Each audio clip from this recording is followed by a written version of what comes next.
अगर हम भारत के इतिहास को देखें तो इस पर कई विदेशी ताकतों ने शासन किया है और इन शक्तियों में अंग्रेजों ने भारत को गुलाम तो बनाया है ही, साथ में इसे लूटा भी है। अंग्रेजों से पहले भारत मुगलों की गुलामी में जकड़ा हुआ था। ऐसे में मुगलों को हटाकर अंग्रेजों द्वारा इस देश पर शासन करना किसी खतरे से कम नहीं था, लेकिन ये गोरे लोग भी कम नहीं थे। इन्होंने वो कर दिखाया जो किसी भारतीय शासक ने सोचा नहीं था। सैकड़ों सालों तक भारतीय राजा इन मुगलों से लड़ते रहे, लेकिन कभी इन पर राज नहीं कर पाए, जबकि अंग्रेजों ने अपनी रणनीति से मुगल शासन को तहस नहस कर दिया। लेकिन कैसे? तो welcome back to the knowledge of everything. अगर आप हमारे चैनल पर नए हैं तो चैनल को सब्सक्राइब कर ले, क्योंकि यहाँ हम जानेंगे अंग्रेजों की रणनीति और ताकत क्या थी और कैसे उन्होंने मुगलों का अंत किया। तो चलिए वीडियो को शुरू करते हैं।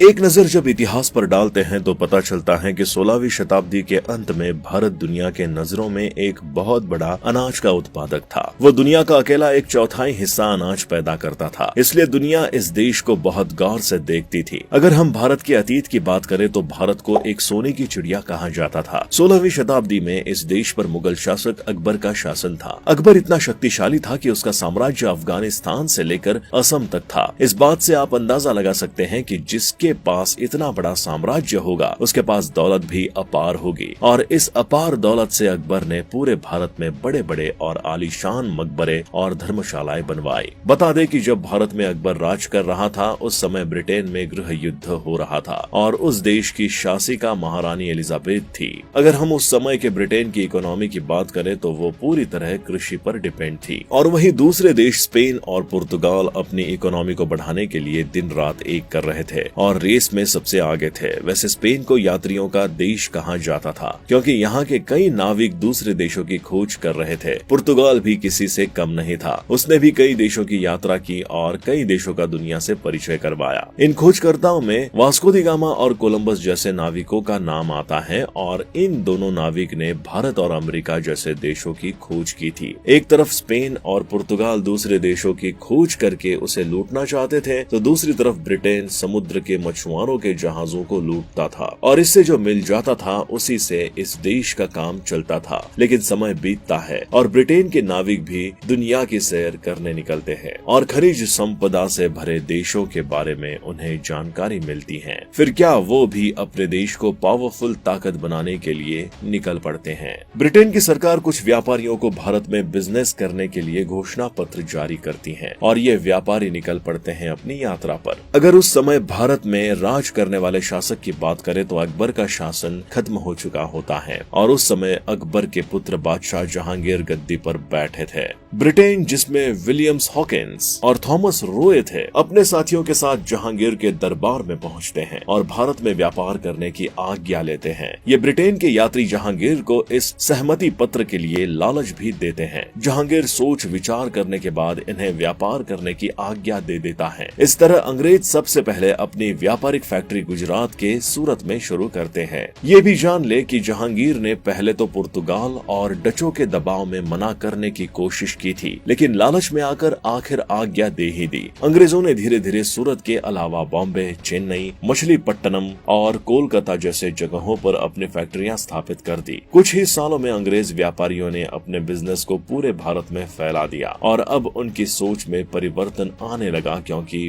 भारत की इतनी ज्यादा खनिज संपदा को देखकर उनके मन में लालच आ गया और सोचने लगे कि व्यापार करके इस देश को लूटा नहीं जा सकता है। इसके लिए इस देश पर राज करना पड़ेगा और अपनी इसी सोच और रणनीति से अंग्रेज व्यापारी मुगलों के खिलाफ 1686 में युद्ध छेड़ देते हैं, लेकिन ये इस युद्ध में हार जाते हैं। दरअसल अंग्रेज मुगलों की ताकत को समझ नहीं पाए थे, इसलिए उन्हें इस तरह की हार झेलनी पड़ी। लेकिन ये गोरे हार नहीं मानने वाले थे, क्योंकि इनके जहन में भारत की विरासत को लूटना छिपा था। हार के सबक के अंग्रेजों को सोचने पर मजबूर कर दिया और उन्होंने फिर से रणनीति बनानी शुरू कर दी। हार के बाद अंग्रेजों ने मुगल बादशाह औरंगजेब से माफी भी मांगी और दोबारा ऐसा कुछ भी न करने की शर्त भी मानी। औरंगजेब ने कुछ शर्तों पर जुर्माना लगाकर अंग्रेजों को माफ कर दिया। समय बीतता है और अंग्रेज गुपचुप तरीके से अपनी रणनीति पर काम करते रहते हैं, जिसका अंदाजा मुगल शासक को बिल्कुल नहीं होता है। कुछ समय के बाद मुगल बादशाह औरंगजेब की मृत्यु हो जाती है और इनके बाद जो शासक बनते हैं वो कमजोर होते हैं, जिससे राज्य में काफी दिक्कतें बढ़ जाती हैं। इसी समय पर्शिया देश का एक विदेशी शासक दिल्ली पर आक्रमण कर देता है। इस अटैक से दिल्ली का मुगल शासक घबरा जाता है और अपने खजाने का पूरा माल उस पर्शियन शासक को दे देता है और इस तरह मुगल पूरी तरह टूट चुके होते हैं।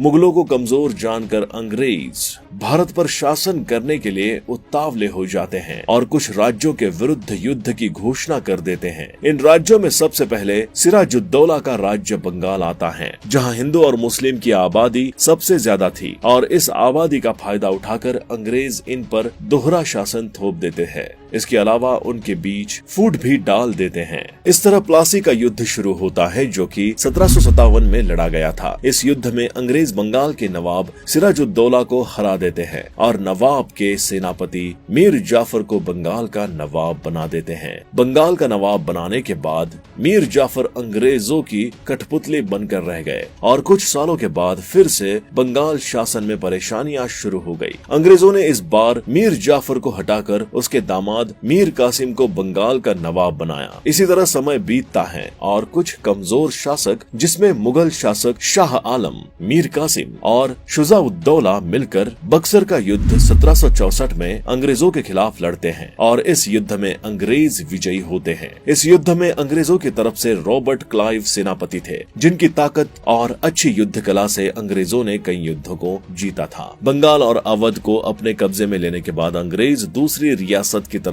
बढ़ते हैं और कई छोटे और बड़े राज्यों के शासकों को हार का मजा चखाते हैं। इन राज्यों में मराठा शासक और मैसूर रियासत के राजा भी थे। ये अपने समय के बहुत ही ताकतवर शासक थे, लेकिन उनके दरबार के कुछ घुसपैठियों की वजह से उनके राज्यों को अंग्रेजों ने छीन लिया। अगर हम 18वीं शताब्दी की बात करें तो अंग्रेज इस समय बहुत ताकतवर और मजबूत हो चुके थे। उनका बिजनेस आसमान छू रहा था। वो शुरुआत में कपड़े का बिजनेस करते थे, लेकिन धीरे धीरे अपने बिजनेस के तरीकों और रणनीति को उन्होंने बदला, जिससे उनके व्यापार में बेतहाशा वृद्धि हुई। अब वो कॉटन की फसल के अलावा नील की खेती भी करवाने लगे और मसालों के व्यापार में भी एक मुकाम हासिल कर दिया। अंग्रेज अपनी व्यापारिक वस्तुओं की जबरदस्ती किसानों से खेती करवाते थे और ऐसा न करने पर उन्हें सजा और उनकी जमीन भी हड़प लेते थे। इसके साथ ही उन्होंने गांवों को जमींदारों के अंदर बांट दिया। ये जमींदार किसानों से टैक्स वसूल करके अंग्रेजों को देते थे। यही नहीं, ये किसानों का शोषण भी करते थे। अब तक अंग्रेजों ने भारत के छोटे बड़े राज्यों पर कब्जा तो कर लिया था, लेकिन उन पर हमेशा शासन करने के लिए अपनी राजनीति में उन्होंने कुछ बदलाव किए और इन बदलावों की वजह से वो कई सालों तक इस देश पर राज करते रहे। अंग्रेजों ने सभी राज्यों को अपने अधिकार में लेने के बाद जो नियम बनाए वो थे गांवों के जमींदारों और छोटे राजाओं को अपने में शामिल करना, और यही रणनीति आगे चलकर 1857 की क्रांति में एक ट्रम्प कार्ड साबित हुई। इस क्रांति में बहुत से नौकरशाहों, जमींदारों और छोटे राजाओं ने भाग नहीं लिया और उन्होंने अंग्रेजों की सहायता की, जिसका कारण हुआ कि ये क्रांति असफल हो गई। इस क्रांति में शामिल कई क्रांतिकारी शहीद हो गए और इस क्रांति के नायक रहे मुगल शासक बहादुर शाह जफर को कैद कर लिया गया, जहां से इन्हें रंगून की जेल में भेज दिया गया। कुछ समय के बाद उनकी वहीं पर मौत हो गई। इसके अलावा कुछ ही दिनों में अंग्रेज मुगलों के वंश को खत्म कर देते हैं और यहीं पर मुगलों के अंत की कहानी खत्म हो जाती है।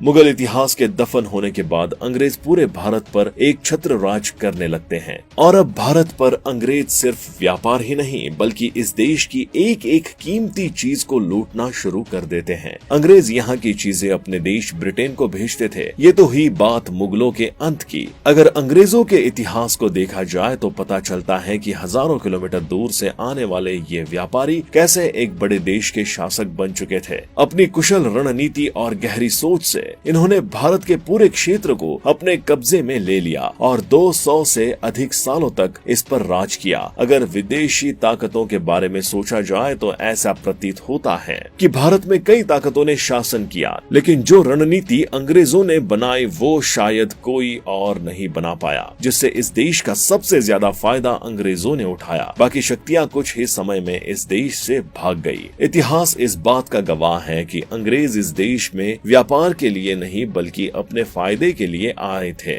उनका मेन मकसद था इस देश को लूटना और लूटे हुए माल को ब्रिटेन भेजना, जिससे उनका देश अमीर बने। ऐसा उनके द्वारा किए गए व्यापारिक तरीके और युद्ध रणनीति से पता चलता है। भारत की अपार धन संपदा को अंग्रेजों ने कुछ ही सालों में पूरी तरह से खत्म कर दिया। भारत जिसे पहले सोने की चिड़िया कहा जाता था, इन शक्तियों के आने के बाद इस सोने की चिड़िया को अंग्रेजों ने गरीब और लाचार बना दिया। दोस्तों, उम्मीद करता हूँ आपको ये जानकारी अच्छी लगी होगी, तो आप हमारी वीडियो को लाइक शेयर करके हमारे चैनल नॉलेज इज एवरीथिंग को सब्सक्राइब करना न भूलें।